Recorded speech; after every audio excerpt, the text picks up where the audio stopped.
नमस्कार sir, welcome to TG academy. సాలార్జింగ్ విద్యారంగ సంస్కరణలోని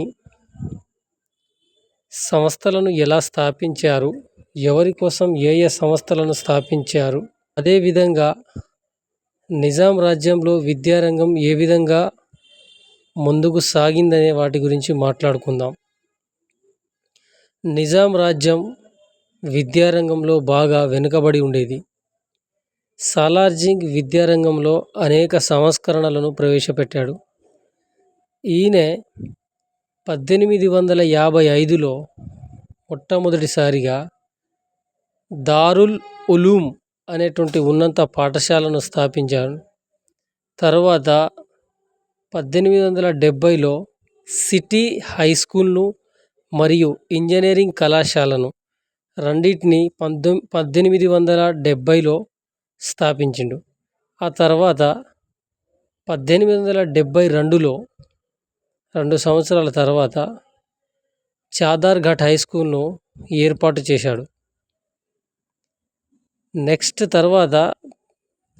ఇయర్ 1873లో మదర్సా ఏ ఆలియా అనేటువంటి స్కూల్ను ప్రభువు పిల్లల కోసం మాత్రమే దీంట్లో చదివించడానికి మదర్సా ఏ ఆలియా అనేటువంటి ఒక స్కూల్ను స్థాపించినాడు. తర్వాత 1878లో మదర్సా ఏ ఐజా, ఇది రాజు కుటుంబ పిల్లల కోసం మాత్రమే ఏర్పాటు చేయబడ్డటువంటి విద్యారంగ సంస్థ. అయితే ఇక్కడ ఒకటి రాజు కుటుంబానికి చెందినటువంటి స్కూలు ప్రత్యేకంగా ఉంది, ఇది గుర్తించాలి.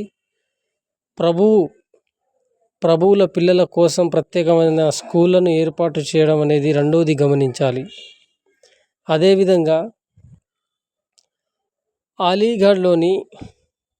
అలీగఢ్లో విద్యా సంస్థ ఏర్పాటు చేసి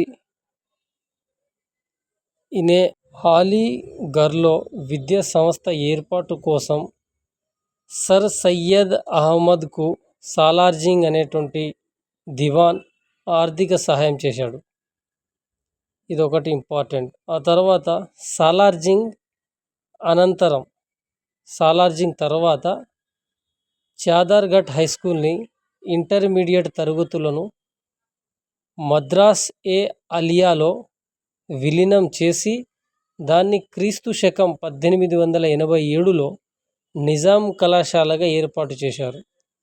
ఈ కళాశాల ప్రథమ ప్రిన్సిపల్ ఎవరంటే అఘోరనాథ్ చటోపాధ్యాయ.